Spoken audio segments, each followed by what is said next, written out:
అనంతపురం నగరంలోని ఆర్ట్స్ కళాశాల ప్రాంగణంలో ఉద్యోగాల జాతర కనిపించింది.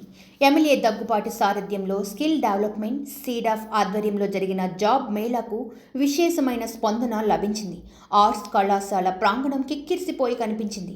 ఈ జాబ్ మేళా కార్యక్రమాన్ని ముందుగా ఎమ్మెల్యే దగ్గుపాటి ప్రారంభించారు. మొత్తం 5,000 ఉద్యోగాలకు యువతీ యువకులు రిజిస్ట్రేషన్ చేసుకోగా 3,500 మంది జాబ్ మేళాలో ప్రత్యక్షంగా పాల్గొన్నారు.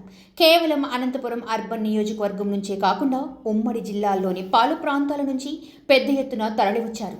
మొత్తం 60 కంపెనీల ఉద్యోగాల కల్పనకు ముందుకొచ్చాయి.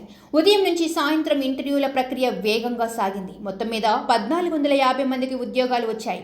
జాబ్ మేళా అనంతరం సాయంత్రం ఎమ్మెల్యే దగ్గుపాటి చేతుల మీదుగా నియామక పత్రాలు అందుకున్నారు.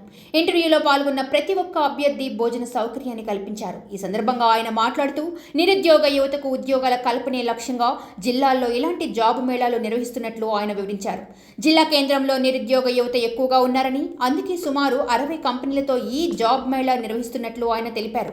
ఇక నుంచి ప్రతి 6 నెలలకు ఒకసారి జాబ్ మేళా నిర్వహిస్తామని చెప్పారు.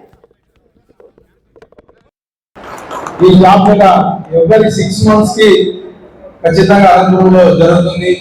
ప్రతి ఒక్కరు నిరుద్యోగ యువకులు తెలియజేస్తాము.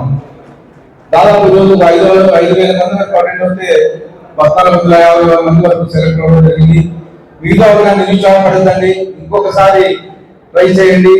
అలాగే ఎక్కడైనా కంపెనీస్ ఇల్లు కానీ ఎక్కడైనా అవకాశాలు ఉంటే నా దృష్టికి తీసుకొచ్చినా ఖచ్చితంగా అక్కడ నేను రికమెండ్ చేయడమో లేకపోతే ఏదో ఒకటి చేసి ఖచ్చితంగా నిరుద్యోగ యువతకి సహాయపడతానని చెప్పి తెలియజేస్తున్నాను.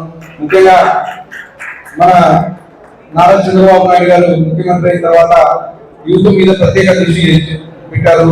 ముఖ్యంగా ఈ 5 ఏళ్ల కాలంలో దాదాపు 20 లక్షల ఉద్యోగాలు టార్గెట్ పెట్టి ప్రైవేట్ సెక్టార్ అయితేమి పబ్లిక్ సెక్టార్ అయితేమి మొత్తం 20 లక్షల ఉద్యోగాలు ఇప్పిస్తామని చెప్పేసి మా ప్రభుత్వం తెలియజేయడం జరిగింది. దాంట్లో భాగంగా దాదాపు 7.5 లక్షల ఉద్యోగాలు ఈ సంవత్సరంకే కంప్లీట్ చేయడం జరిగింది. ఎందుకంటే